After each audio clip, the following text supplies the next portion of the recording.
Shalom, Rabotai, que el Eterno les dé un magnífico Yom. Estamos en Meir, Perek 6, Pasuk 1.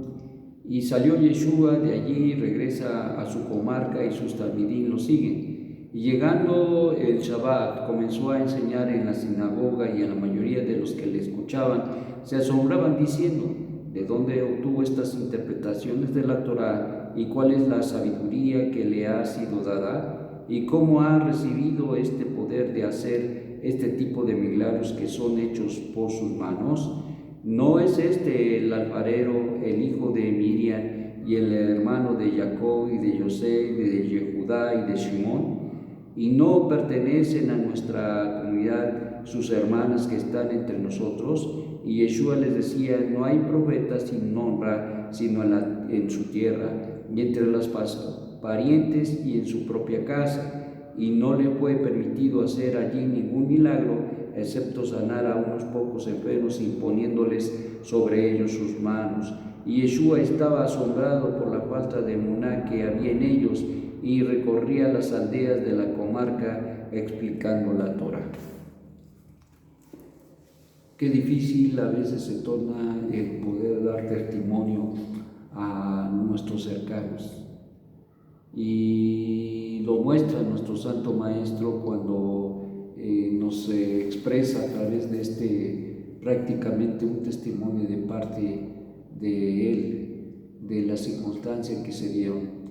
Tuvo la oportunidad de llegar a su comarca, a la población, a Betlehem, a Nazaret y a todos aquellos lugares a donde él estuvo. Él nació en Nazaret y él estuvo también en Betlehem, y conoció a la gente de allí.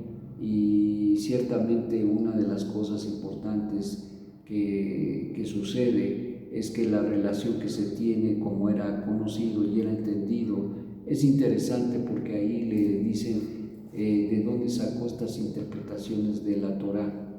Indudablemente que nuestro Santo Maestro era conocido como alguien que estudiaba la Torá, porque entonces el cuestionamiento no hubiese sido de dónde saca estas interpretaciones de la Torá, cómo es que está enseñando Torá, sería. Entonces eso evidencia de alguna manera que él era una persona que estudiaba Torá y que por lo tanto era reconocida también como alguien que estudiaba como maestro de Torá en un momento dado.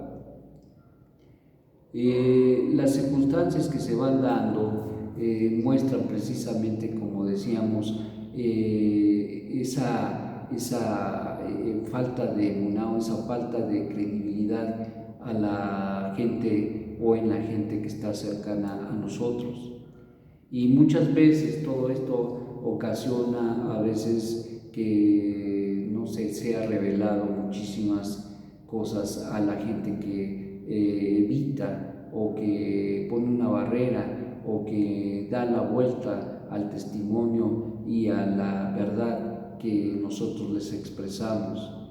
Encontramos entre nuestros familiares cercanos muchas veces mucho obstáculo para poder no solamente escuchar, sino creer y escuchar. Y esto se da constantemente dentro de nuestro entorno. Sin embargo, no dejó de dar testimonio, no dejó de enseñar Torá nuestro Santo Maestro, sino es evidente que esto era parte de la bodá que el Eterno le había dado, y no podría, y de ninguna manera podría poder a enseñar a otros Torá sin hacerlo evidente en su casa. Ciertamente una de las cosas importantes seguramente lo sufrió Abraham Avinu. Recordemos que él salió de una casa, de una familia de idólatras. Sus padres, su ascendencia era idólatra, y no solamente era idólatra, sino era hacedores de ídolos. Y esto era algo tremendo y terrible para él, dado que cuando recibió la revelación del Dios uno y único de Israel, tuvo que enfrentar toda esa idolatría y oponerse a la idolatría. Y esto nos da una enseñanza muy importante al respecto. Y esto hablando de la idolatría y cómo fue sacado nuestro Santo Maestro. Pero en el caso de nuestro Santo Maestro, aquí no estamos hablando de idolatría porque el pueblo reconocía y conocía que había un solo Dios. Pero aquí el punto medular de la fe estaba en creer que el enviado de Hashem, el Mesías de Israel, era Yeshua. Y aquí nuevamente se hace evidente una confrontación entre aceptar y no aceptar, así como fue en el caso de Abraham, que sus familiares no aceptaron, y recordemos que solamente salió con Sara, su mujer, y con su sobrino Lot, y nada más, y con su padre por un tiempo, y posteriormente al morir Tarek, él seguiría su camino hacia la tierra prometida. Entonces, ¿de qué estamos hablando? Estamos hablando de que siempre va a haber un testimonio, y debe haber un testimonio en nuestra vida hacia nuestros cercanos. No es fácil, y lo encontramos, encontramos a Kefa hablando a los judíos, encontramos a Esteban hablando a la comunidad allá en Jerusalén. ¿Qué sucedió? No lo mataron. No cabe duda que el mensaje de la Emet no es un mensaje que es aceptado por todos. Y bien lo dijo nuestro Santo Maestro, la piedra que desecharon los edificadores ha venido a ser la piedra del ángulo. Y ciertamente esa piedra del ángulo es para muchos, pero para muchos otros es piedra de tropiezo. Para muchos otros que no reconocen que Yeshua es el Mesías de Israel, como es incluso nuestro mismo pueblo, pero del Eterno tiene su propósito. Así también hay mucho engaño, mucha mentira entre las religiones que enseñan una cosa muy diferente de lo que realmente enseña el judaísmo. Y ciertamente aquellos gentiles que se acercaron en el tiempo de Rab Shaul a hacer su conversión al Dios de Abraham, al Dios de Isaac, al Dios de Jacob, al Dios y Padre de nuestro Adón Yeshua HaMashiach, se acercaron con una fe extraordinaria, pero se encontraron con algo muy importante, igual que tú y yo, el poder dar testimonio a aquellos que tenían ya en la mente, en el corazón, en las culturas, en los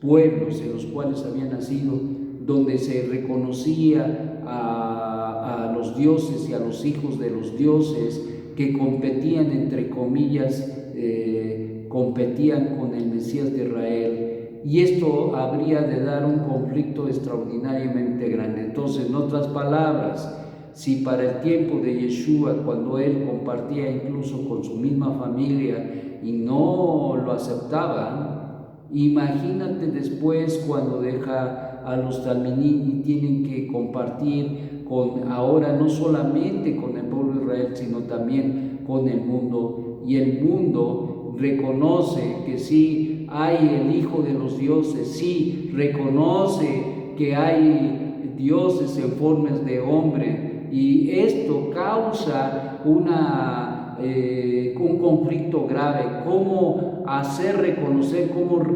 hacer que las personas puedan captar, entender, comprender la verdad, la luz de ese Yeshua HaMashiach? Y esto es algo bien tremendo, porque surgiría un conflicto grave entre los pueblos, y en la demostración que debería dar y Rab Shaul y todos aquellos cercanos y lejanos a él, maestros Torah, que ahora eran discípulos del maestro y que tenían la misión de extender el Malachut Shamayim. Esto es algo evidente, eso es algo evidente para todos. No es fácil, definitivamente, Por ello es que tenemos que tener la sabiduría y la revelación de lo alto y un apego como lo tenía nuestro Santo Maestro, para que sus palabras llegaran al corazón de aquellos que tenían que llegar en su momento y lograr el propósito, revelar la luz, revelar la verdad delante de ellos. Y es por eso que Rab Shaul tuvo a bien poder compartir por muchos lados, en muchas comunidades, compartir del Dios de Abraham, de Isaac, Jacob y sobre todo de nuestro Santo Maestro Yeshua HaMashiach. Judíos que no creían que Yeshua era el Mesías, judíos que se oponían a ello y que le seguían los talones, que iban tras de él.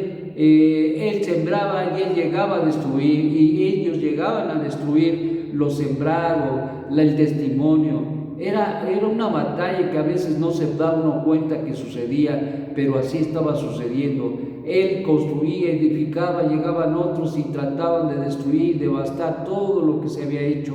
Sin embargo, él tuvo que enfrentar todo esto, y por eso entendemos, mis amados hermanos, que nuestro Padre que está en los cielos, si no fuera por Él, si no es por Él, no se lograría nada. Tenemos un testimonio que dar y no es fácil. Tenemos un testimonio que compartir y no es fácil.